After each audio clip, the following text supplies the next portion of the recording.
week. Something like that. Seventh week. Millionth year. Yeah, I think yeah, that's right.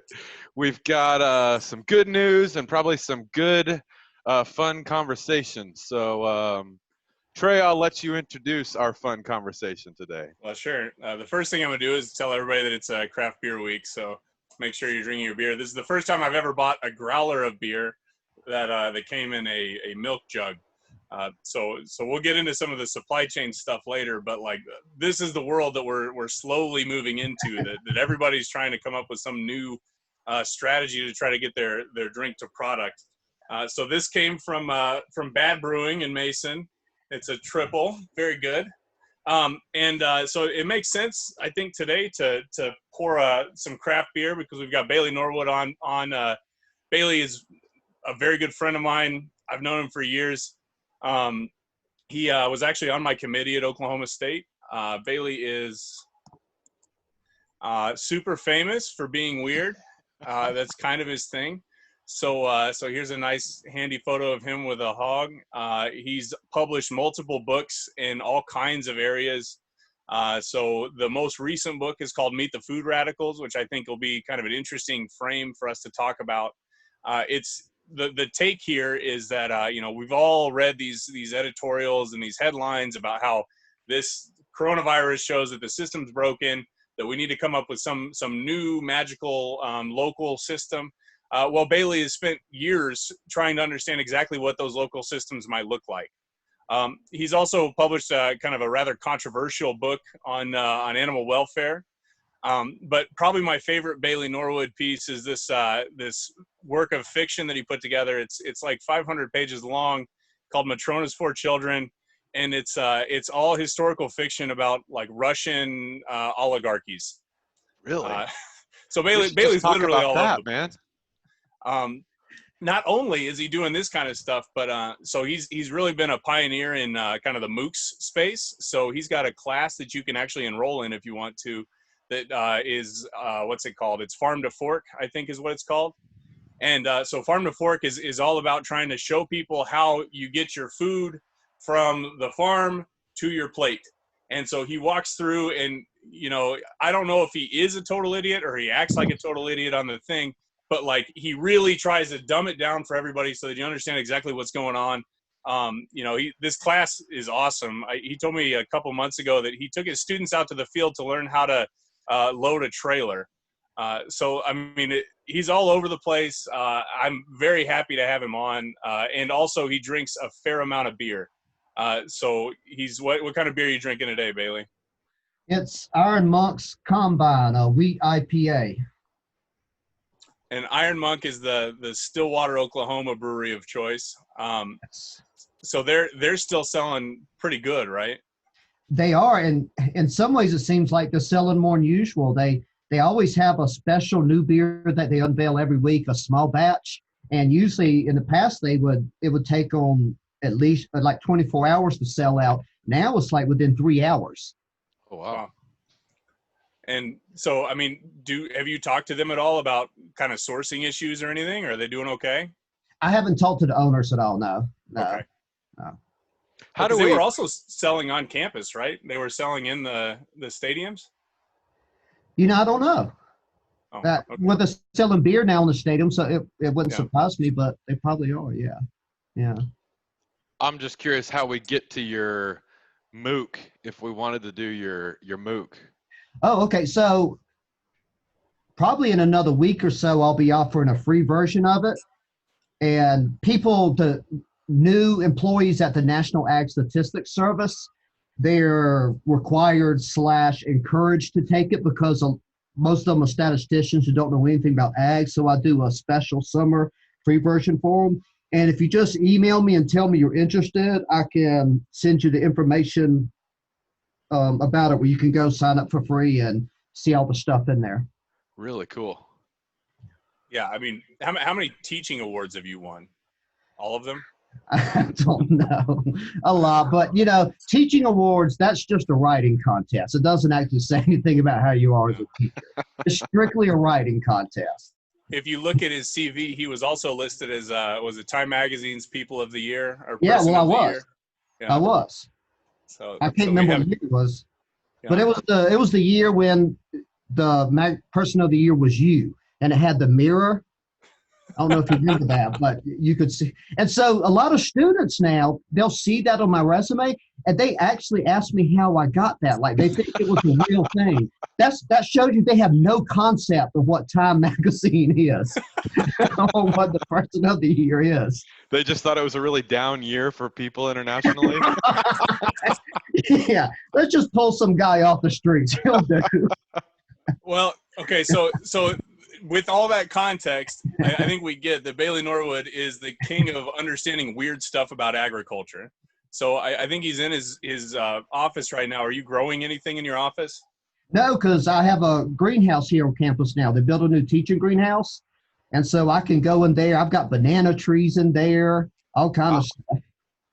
Yeah, so when you start thinking about these conversations about like, well, the supply chains internationally are just so evil or wrong or whatever, and you start thinking, okay, so how would we do this in the real world? Bailey is in my mind one of the first people you can talk to. Just to kind of introduce a little bit more of what the context we're talking about is. So this is at least some quick data on what has been the kind of topic of news since last week, I'd say. You're still seeing these articles coming out about American meat, is looking at this kind of massive shakeup where we're seeing this significant decrease in capacity. It's led to really high or significantly high increases in price indexes. So just to put up some quick data from just the last couple days, I thought it was a very good article in Bloomberg that was talking about kind of growth of the pork production system in the United States from 2013 to 2020. So if you'll notice, we saw like a really massive uptick from 2014 till 2019. You see a little bit of a drop there, but in the grand scheme of things, it's not entirely clear that we're necessarily 100% worse off than we were years ago. I also want to point out that, so I've talked to a few reporters now who are asking about the total processing capacity of pork. So here's some numbers from just this morning that I just pulled before we jumped online. This is the percent of hogs slaughtered, the estimate of basically estimated daily livestock slaughter under federal inspection. So today, an estimated 375,000 hogs were slaughtered in the United States, where this time last year was 448,000 hogs. So there is this decrease in capacity that we're, obviously that's lower than what it was last year, but we've seen kind of an uptick in the capacity. Now, if we looked at that number 4 weeks ago, yeah, you were seeing almost 40%, I think, of decreases in capacity relative to what we were doing last year. But those numbers are coming up at some level.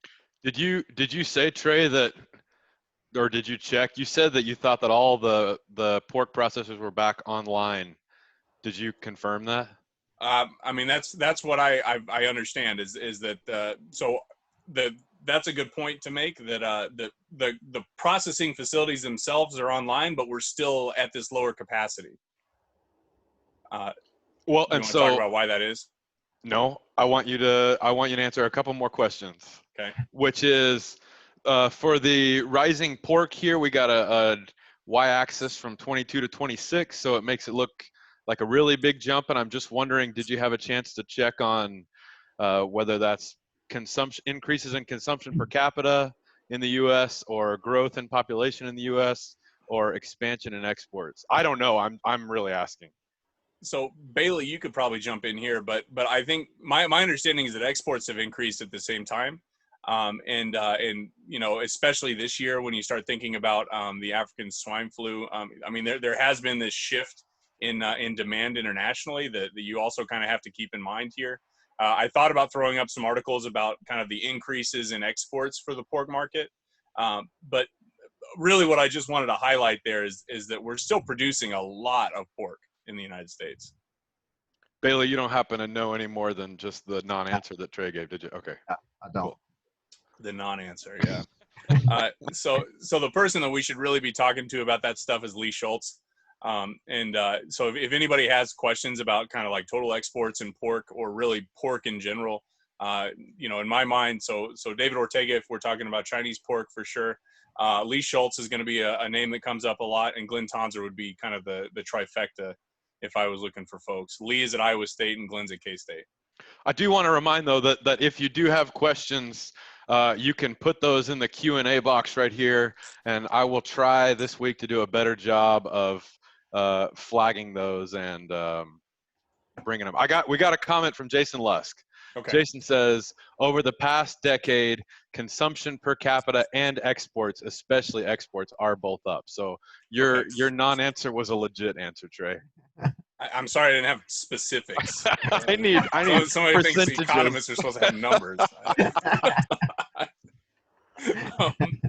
But so we from the audience, Jason Lusk has confirmed that I'm not a complete idiot. Thank you. Okay, so we have these numbers, right? But people want to talk about the system, right? And so the system is far more complicated than I think the average American was imagining 2 months ago, and they're starting to realize that they don't really understand the intricacies. So Schaefer and I have been kind of on this team that's trying to understand supply chains and agriculture. Alex made this figure this morning just to try to place some context of what's going on. We don't have to get too far into the details unless you want to, Schaefer, but the point is that it's kind of complicated, right? Yeah, just the idea, so those are tiny little baby words when you put them up on here, but just the idea that we're looking at, or we're trying to think about this efficiency versus resilience thing that we kind of argued about last week, and what exactly does resilience mean? And so trying to think about specifically for like a given supply chain or a set of supply chains, in what ways and at what points in the supply chain has COVID disrupted those supply chains. And so we see that we see us trying to think through those on the left side of this sucker. And on the right side of the thing, we're trying to think about aspects of different supply chains which either reinforce the resilience of that supply chain, like reasons they're able to respond, or factors that make them less able to respond. So when we're thinking about that, ways to incentivize or increase resilience, we can target exactly these issues rather than just talking more broadly about the warm, fuzzy idea of resilience. So this is the system we have at some level. So I want to jump into Bailey's take on the system that some kind of folks talk about that maybe we should have, and how those systems work. So Bailey, can you introduce your book a little bit, the Meet the Food Radicals one? Yeah, it's a rather unique book. It's what's called Meet the Food Radicals, and that's what it is. We interview 27 different people who are either doing some or who are radical in some way. Some of them aren't radical people, they're pretty ordinary people, but they're doing some radical things in agriculture, like farming a different way, growing food a different way. But then some of them are people with really radical politics. I mean, there's people in the book who say they're an anarchist. There's a person who's a 21st century socialist. There's a lady who's doing research in Venezuela, and she backs the Chavez Maduro regime. You know, she's a researcher, but she believes in it. She believes in the ag system they're doing. There's even a witch, actual witch we interviewed. I mean, okay. She teaches people how to meditate while they eat to lose weight. And now she's a Hindu nun, but in a former life, she identified as a witch. So very interesting people. Okay. Well, but dude, I'm scared to ask, but are there lessons from any of these people that we can take in terms of this COVID resilience idea? Yeah, certainly. You know, no matter who they are, I think there's something you can learn from all of them. Let me say something real quick about that diagram that you were showing us about the complexity of the system. When I teach one thing I've learned about supply chain management, and I, 2 years ago, I didn't even really know what that was, but then I went to teach a course on it, and so I had to learn a lot about it. And when I explain like the modern supply chain system to students, the modern food system where big corporations are involved, I say consumers have a false notion that it's like a marketplace. Like they say, well, if this place is out of toilet paper, why can't they just go get it from this place? Like it's just a bunch of series of traders. Whereas in reality, a supply chain, to me, the apt metaphor is an army. It's a military. Every supply chain is a huge, complicated system that is brutally efficient and is guided by very personal and legal relationships within that supply chain. And even though me as a consumer, if Walmart runs out of something, I can go to another grocery store and buy it. You can't just splice one of these supply chains and hook it onto another supply chain very easy. It doesn't work. It doesn't work like that. It would be like the U.S. Army all of a sudden having to fight alongside the Canadian Army or something like that. They're just not congruent. And so that's just so give me an example in food. Like what would be a supply chain that you're like people think that these two things are completely like substitutable, but they're really not that way. Well, I think probably the best example now is a non-food item, the whole toilet paper issue. You know, it was certainly, there was a bit of a run on toilet paper, we think, but there's a really good article someone wrote on how the supply chain for toilet paper that goes to businesses and institutions at the workplace is a completely different supply chain that provides the toilet paper for household usage. And you'll know that if just, try the toilet paper where you work, try it at home, you'll like the one at home better. And, it was really hard for them to say, okay, all these businesses shut down. Let's take all this toilet paper we were selling to universities and corporations and just ship it to Walmart instead. It's a huge fixed cost in making that switch. And I think a lot of them just thought, well, this is going to blow over in a little while. It's not worth the fixed cost of developing those new relationships. And I think it was probably more human than anything because, certainly it could have been done. It's physically possible, but for these big corporations to develop a new relationship with another person, sign all the contracts again, it's not an easy thing. This is a terrible story. Okay, go for it, dude. I want to hear the story. Well, so you were talking about toilet paper at home versus toilet paper at work. I had this professor as an undergrad who brought his own toilet paper to work. And so you always saw this guy with his own toilet paper, and you're like, oh, no. Like he would carry it around, and so you knew exactly where he was going? Exactly. I don't do that. I do carry my plunger with me to the bathroom. Just in case, you never know. Because they don't want in the bathroom. Why don't you just leave it there, man? Oh, I don't want someone else using my plunger. That's a very personal thing. Sorry, that's a terrible aside, but just immediately that was what I thought of. Okay, so let's go back. So you have these very efficient supply chains, but if you're talking to folks from these other kind of radical perspectives, do you feel like they are thinking about efficiency? Are they thinking about like doomsday prepping resilience type strategies, or what is the drive? I mean, you mentioned a lot of politics. Is a lot of this political? Well, I can really only talk about what I know, but I can tell you a bit about like what the mindset was in Venezuela. And so, a lot of people know, you want me to talk about that, or is that not? Yeah, go for it. No, I'd love to hear more about the Venezuelan system. Well, so in part of the book, we interviewed some people, and one lady in particular. I wanted to know exactly what was going on in Venezuela, like on the farms and in the food distribution system. It just wasn't something that was really coming out in the American media or in any media, really. And so I found a American scholar who went to Venezuela to study the transformation of their food system.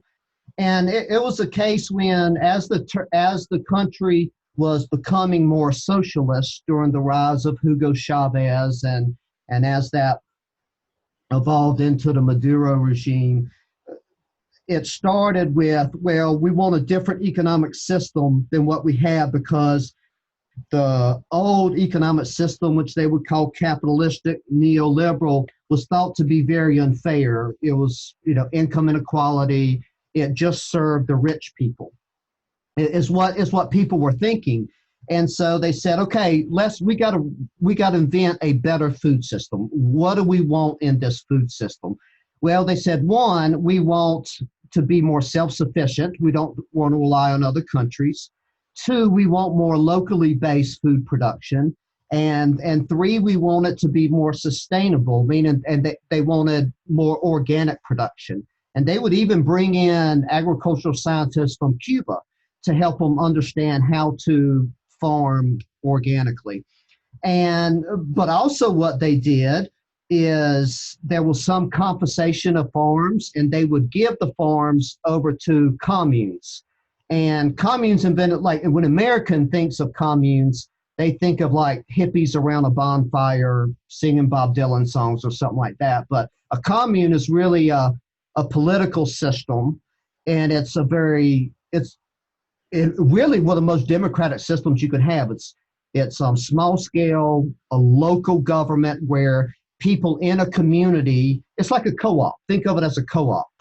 And so they would take land from some big farmers, they would give it to these Venezuelan co-ops, and then you have maybe like 50 people from a community who all have to get in a room and vote on how they're going to farm.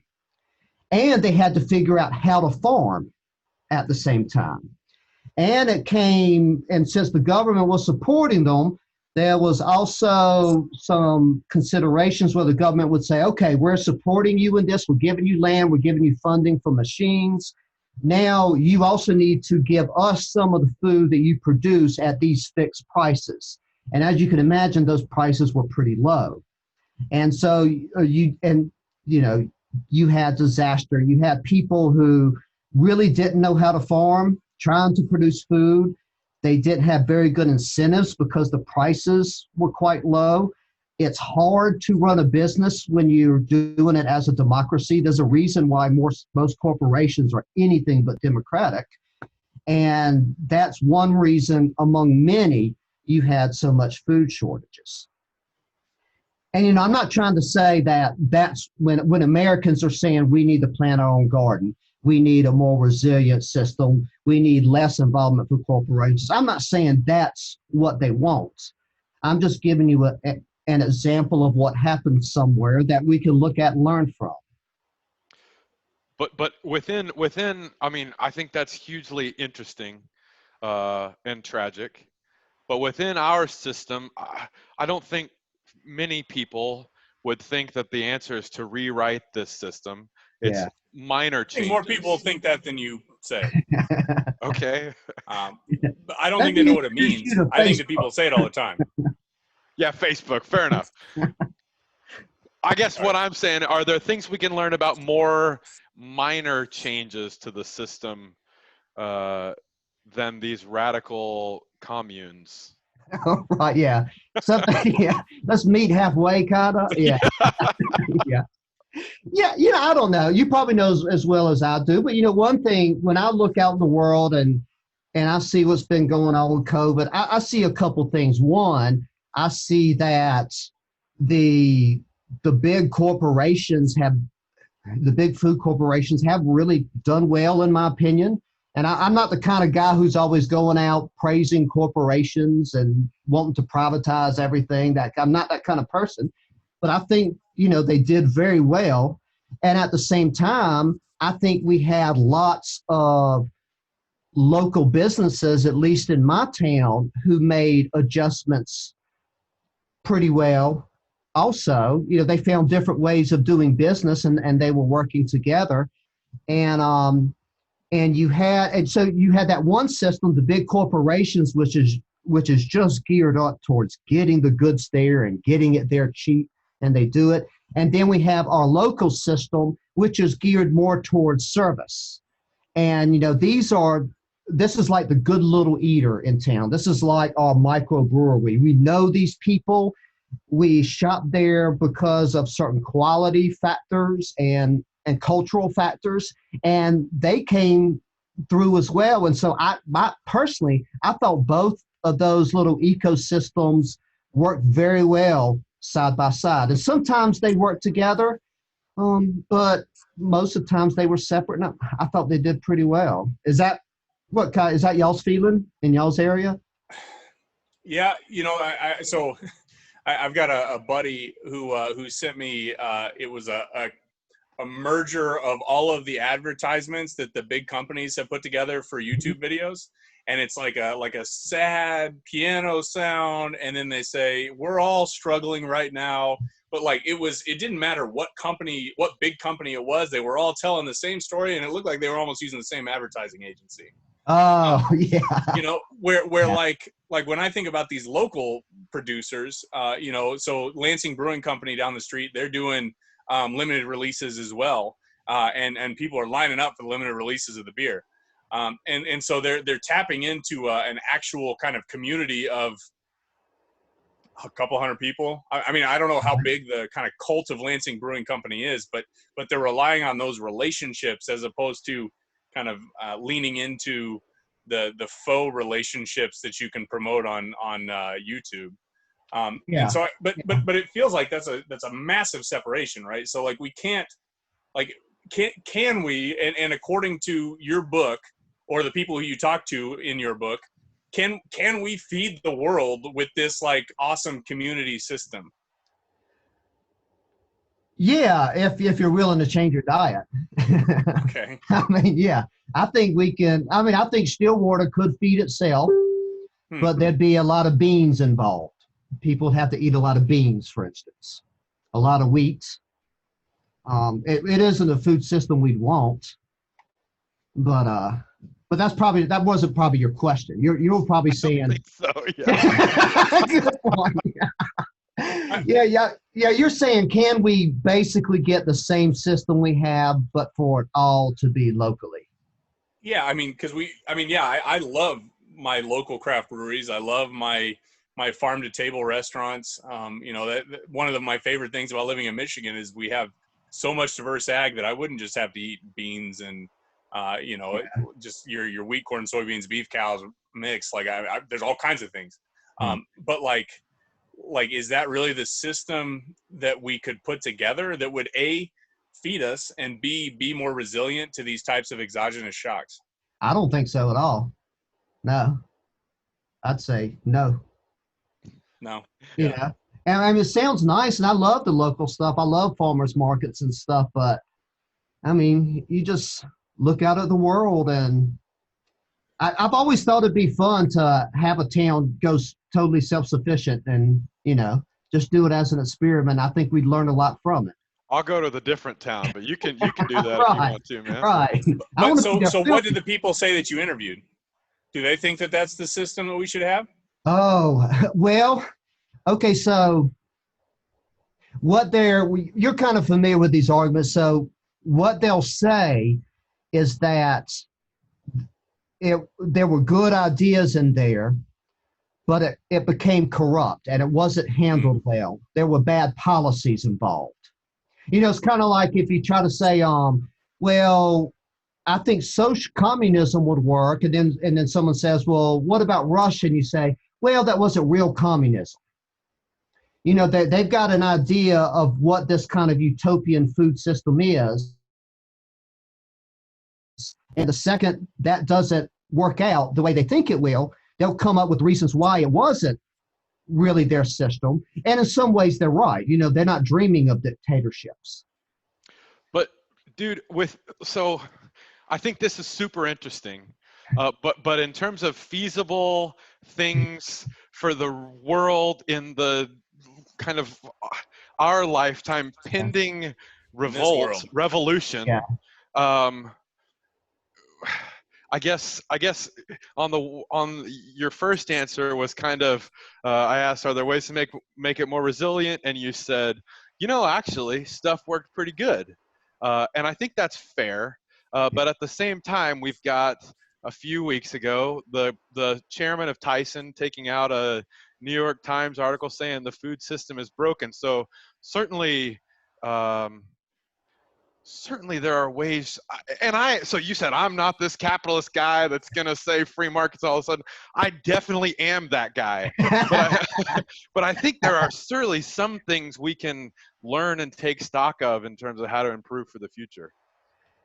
Yeah, there probably are. You know, I wondered if the Tyson guy, I think he was just wanting Trump to do the emergency declaration so he couldn't be sued when all his workers got sick. Is that is part of the rubric that we're working in, right? Though, understanding those motivations and how maybe they're not the right motivations, that matters, right? Right. Oh, do y'all have Alex? Do you have any kind of thoughts about what we could do to? I mean, that's because I really don't have that many ideas about what we can do to.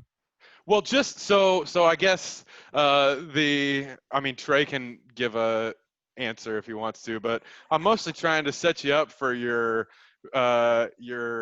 stuff. I'm hoping you're going to get into here, which is your the data. Yeah. So the problem is that, like, regardless of the kind of beautiful food radical world that we would love to live in, this is the world that we live in. And so in this world, we've seen record unemployment filings in the last few months.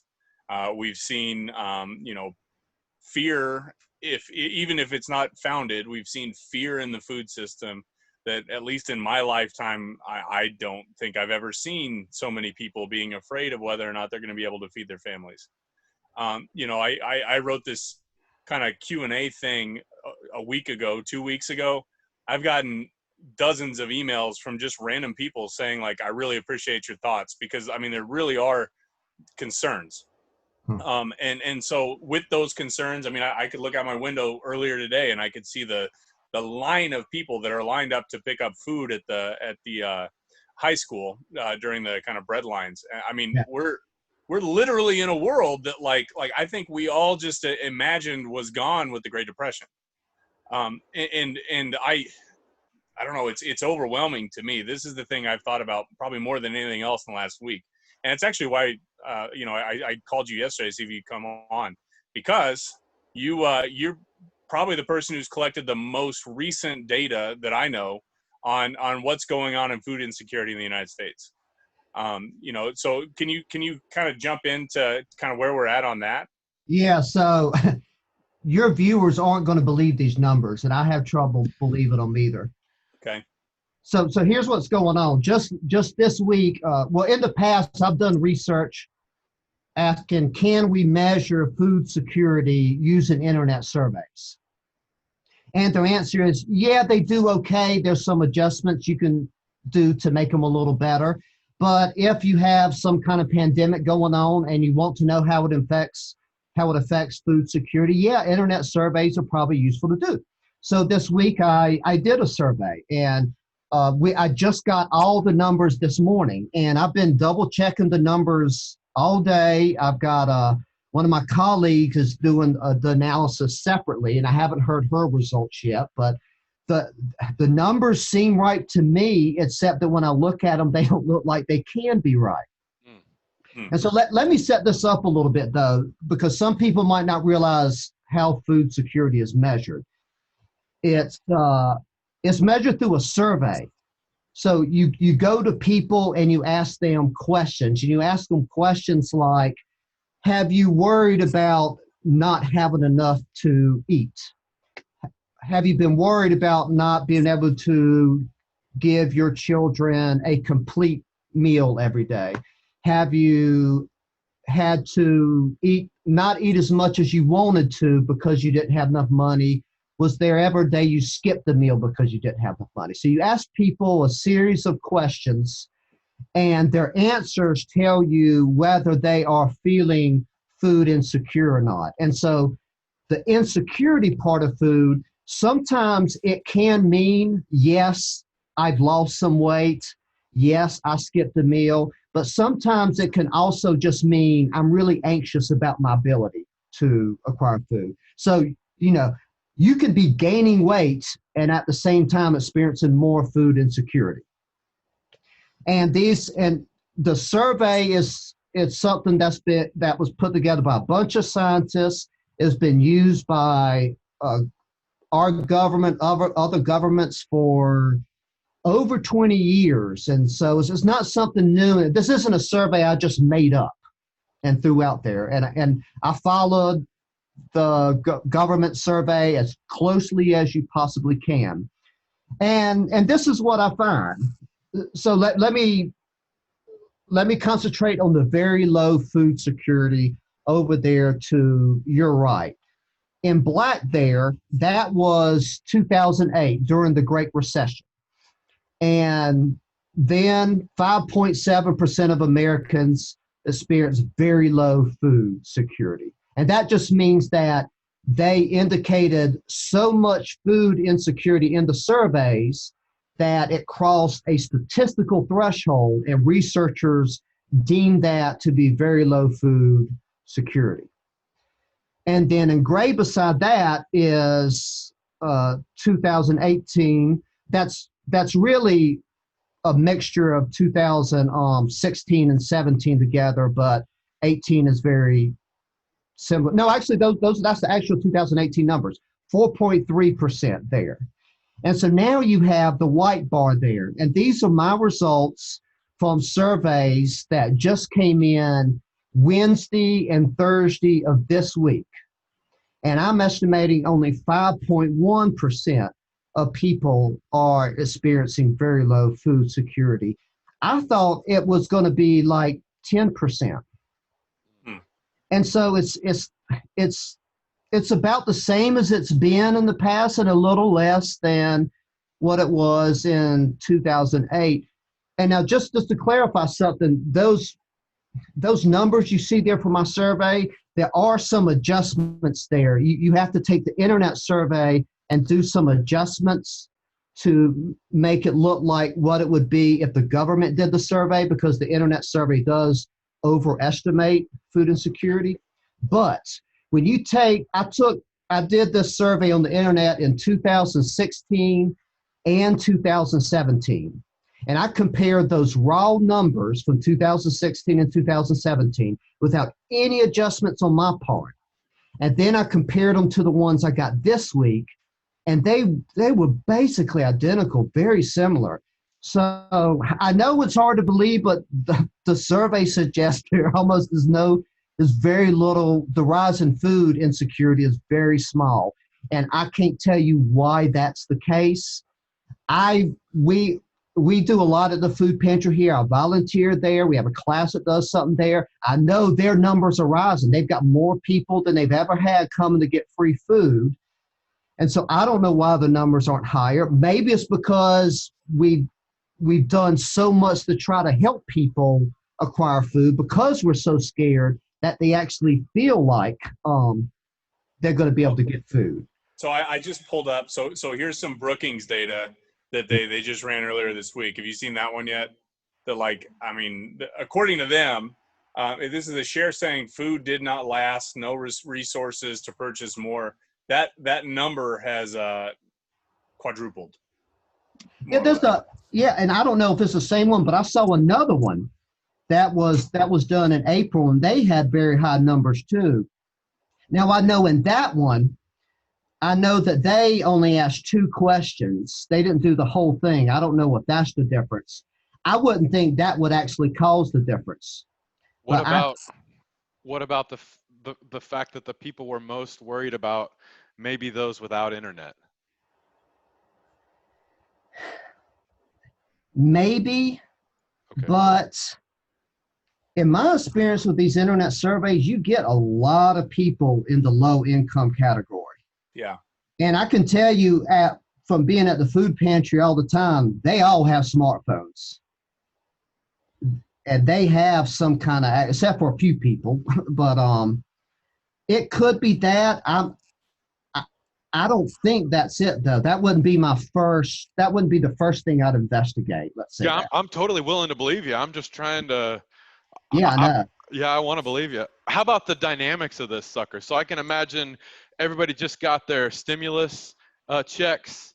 The unemployment benefits have increased. What do you think? Is this likely to persist, or are you hopeful for the future? Well, I don't think I know any more than y'all do on that, but that is a good point. This was just done. You're right. People did just get their stimulus checks, and things are starting to reopen in some places. So, I'm not sure. I think I think the dynamics here are kind of an interesting piece of that, right? So I mean, it is insane how much this stuff changes every week. Like I honestly, like, I don't remember what we talked about last week at this point, because it was probably different, but obviously it was related. So like you're trying in your survey, you're trying to capture the whole thing, right? So it's not right now necessarily, it's all food security for COVID-19 era. Is that fair? Right. It's just for 2 days. But you're asking questions like this one, right? So since March. Oh, I'm sorry. Yeah, this one. Yeah, I meant Yeah. the food security was for 2 days. Yeah, sorry. Yeah. Well, I just want to make sure that we look at all your data. Yeah, you're right. So, this shows you this one question. I want to know just how often do people have trouble getting the foods they want. And so, people don't always answer the question you ask in a survey, but this is a pretty simple question. It said, since the beginning of March, how often were you unable to purchase a food item you normally purchased? And to me, the most important number there was 13%, that only 13% of the time people thought that happened often to them. And then some now, close to half people said 44%. Close to half people said sometimes. Now, we don't know what sometimes means. You have to think about how they're interpreting it. But when I interpret this, what I think about is when people go into the store, most of the time they're able to get the same thing they've always gotten and they always want. And every now and then, sometimes they can't get what they wanted. And so I personally thought that this said the food supply system was holding up pretty well. Is that how y'all interpret that? So Schaefer and I disagree on this. I think the system is holding up really well. I mean, I think we're 2 months into this thing, and we can still put together a full balanced meal so long as you can afford it. Problem. So is a strong qualifier. So long as you're a very rich person, everything is fine. Yeah, but my point is, if you go to the grocery stores still have the ingredients that it would take to put together a meal that would have the nutrition content that you need. And this question does says because the store was out of stock. Yeah. So if they're answering that question, the income part probably doesn't matter. So how much? Right. Yeah. So that was just a disagreement about how do we measure whether the system is performing well or not. Yeah. So Schaefer thinks that the sky is falling. It's kind of his go-to move. So will you argue amongst yourselves while I pour my beer about whether the sky is falling? Well, about whether or not the system is holding up well or not. Yeah, tell us in your own words, Alex. Don't let Trey. Don't let him make you to be a crazy man. I'm not as doomsday as Trey would have you believe, but I think that what is our threshold for doing a good job in the U.S. in 2020 shouldn't be Trey's rubric of people can still access their minimum amount of calories that they need for a day, right? Nor do I think it needs to be that we continue to have the 100% of choice that we had in a non-pandemic world, but probably somewhere in between there, right? Which is where we fall, and I don't know how to define perfectly what the optimal amount is in a global catastrophe, but it's something to think about and not just say, well, pretty sure we've done a great job. Yeah. Well, okay. So I just want to throw out some of the Q&A comments just because these are helpful. So the first thing, Kinda Curtis a while back said that she always takes her own toilet paper to Eastern Europe. So that's an interesting point that I appreciate. Thank you, Kinda. So then another good comment here is that if for anybody that's watching that really wants to understand how these food insecurity numbers are put together, Matt Rabbit at ERS would be a good person to talk to. There is a lot of literature out there about food security and how to measure food security. This is a thing that as a society we've been talking about for more than 100 years. So if you really want to dig into what food security looks like, it's honestly the thing that keeps me up at night more than anything else. It's kind of thinking about where these these people get food. You know, where I feel very fortunate that I can actually put together a meal, and I get that I'm unique in that sense. And then so I'm not sure who John is, probably Beermacher, if I was to guess. He says it'd be worse if we don't get back to work. And so That sounds like John. Yeah, it does. So the opinion there is kind of an interesting point, that like, as we, like, it makes sense to me to track this over time, right? So like, we could complain about the measurement error in this survey as a snapshot, but if we did this same survey next week or next month or 2 months from now, what does it look like over that time? And did it increase or did it decrease? And that's something, I mean, we could speculate on blindly, I suppose. It's one of my favorite things, to speculate blindly. Do you think that we will see a rise of food insecurity in the United States over the next month or two? Let me say one thing, Trey. One thing to keep in mind about food security numbers is that it can be sometimes when people publish high food security numbers, they're not mimicking how the government does the survey. So one thing to keep in mind about when the government does the survey, you have to assume some people aren't telling you the truth, or you're going to get like over 25% of Americans are food insecure.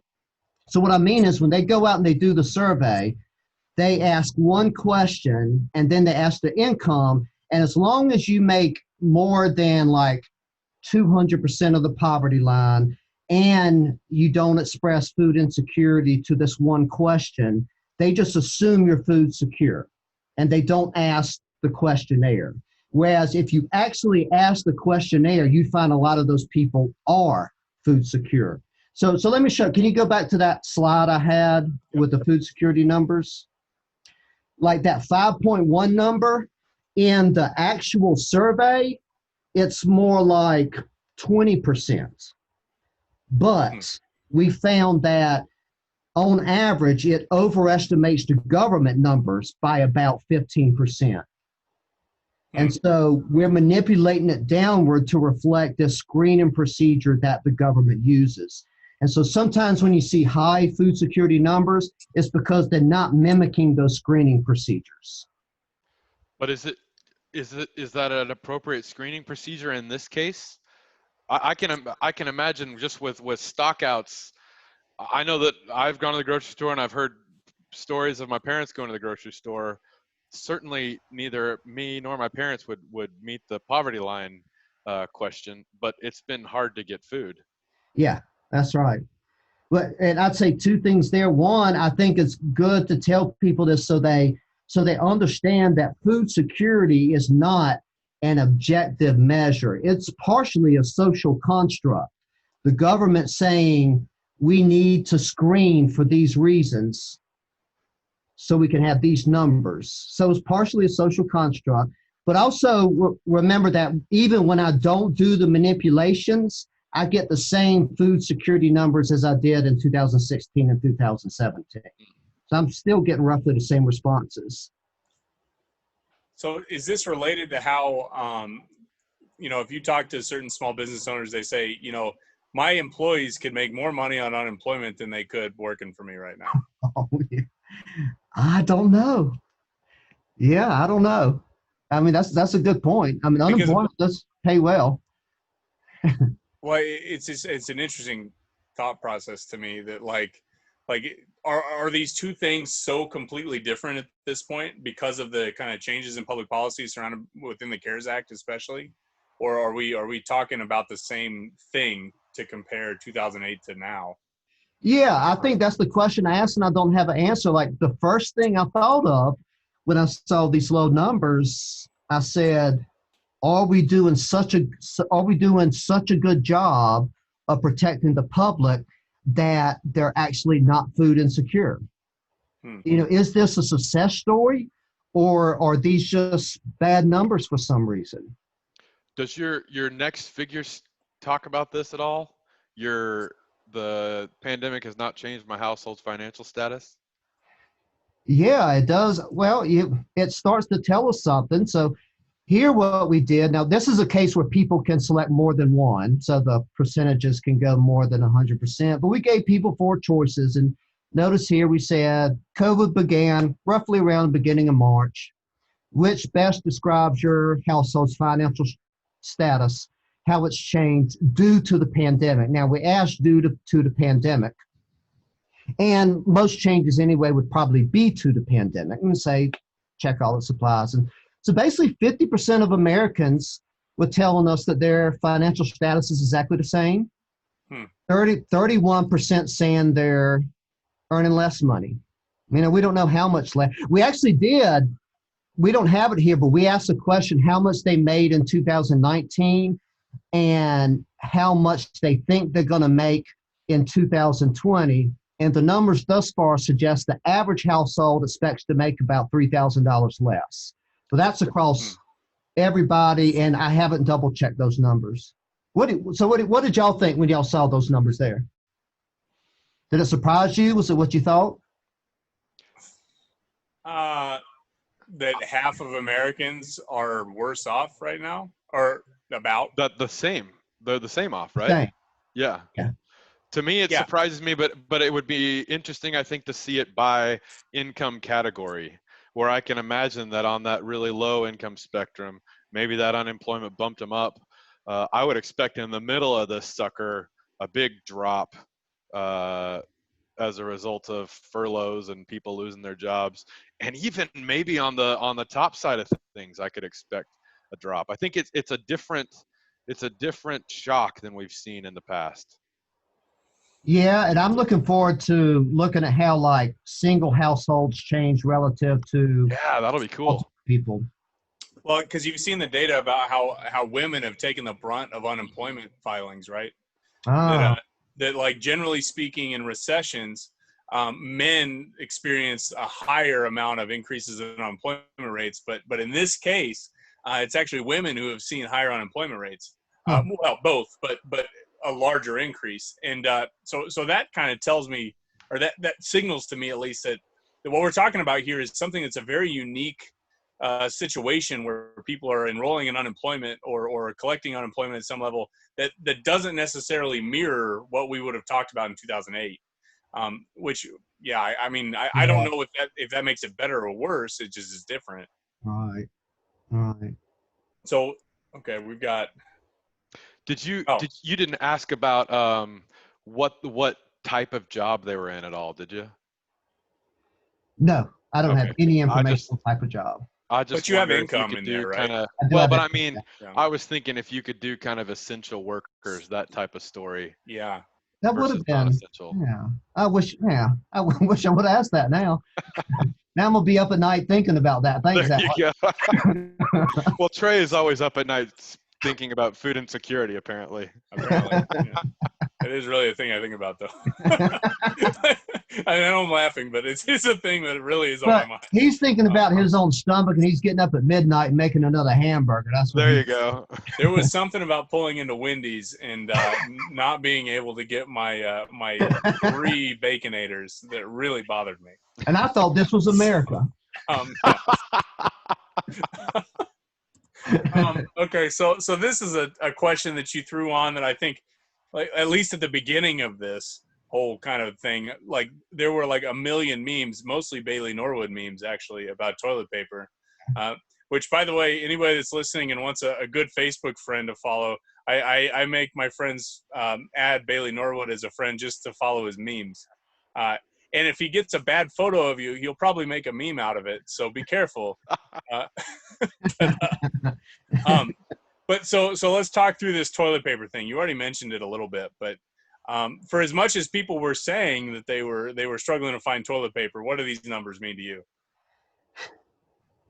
Yeah, so there we asked, like, did you run out of toilet paper? And when I think run out, I mean, to me that means you need it and it's literally not there. You have to use something else. Yeah. And I don't know if that's how other people took and understand it, but that's how I asked it. And I made sure to say, because you were not able to purchase any.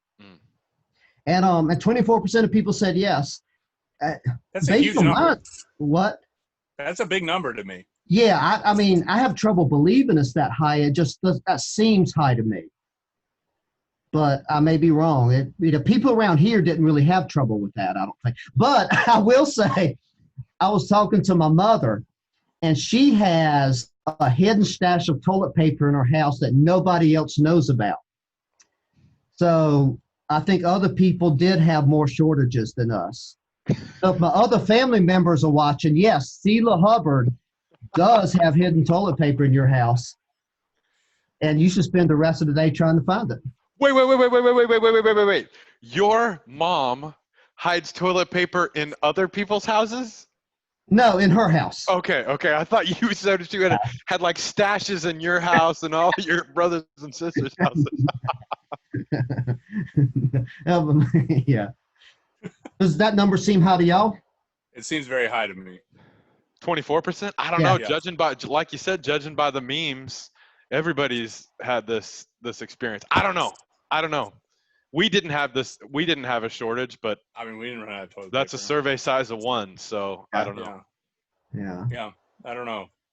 It is like I would be curious to know what 24% of what group was that group. You know, does it look like somebody who has like a high socioeconomic status, or is it somebody that was like already in this kind of insecure space? I don't know. Interesting. So here's another one. We're running a little bit light on time, so I just wanted to make sure we get to all your data. So when asked if any members of the household experienced COVID-19 symptoms,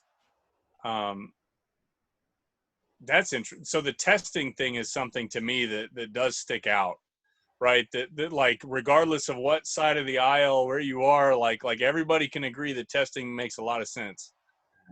So can you talk me through this data here? Yeah, well, I just thought since I was doing a survey, I should ask. I was curious how many people thought, they might have had COVID. I had some friends here who were convinced they had it, and based on all their symptoms, they certainly seemed like they did, and they were not able to get tested because they were young. And so I thought to ask, and so I was surprised how few people said maybe. So I guess people knew the symptoms, and when they felt like they had the symptoms, they pretty much knew it, and it was just 11% of the population. And then 37% say they were not tested. And I don't know whether that's because they didn't try to get tested or whether they couldn't get tested. I didn't ask that. But I do know that of those who were actually tested, 42% said it was positive. So Felicia Wu, who is a food safety and public health professor here, said the numbers, maybe the testing numbers, she can tell us more specifically. She says those numbers look high.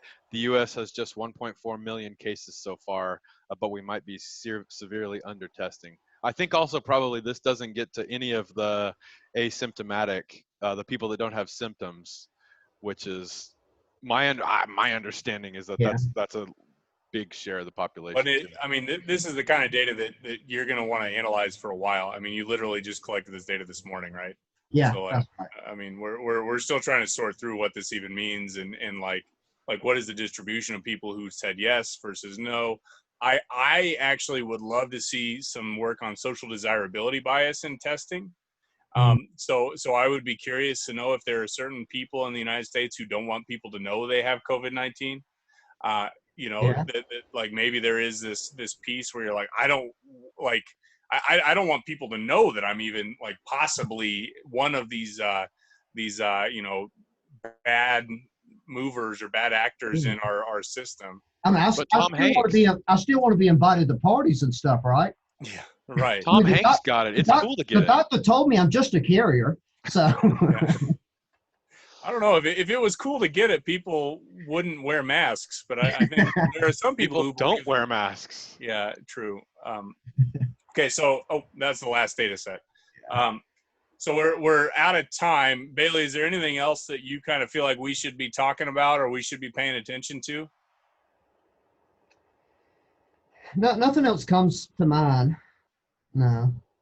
but I'm also kind of brain dead after crunching all these numbers to make sure they're right for the day. So, well, we've got one more comment over here that says, awesome conversation. They love your book, Ag Pricing and Market Analysis.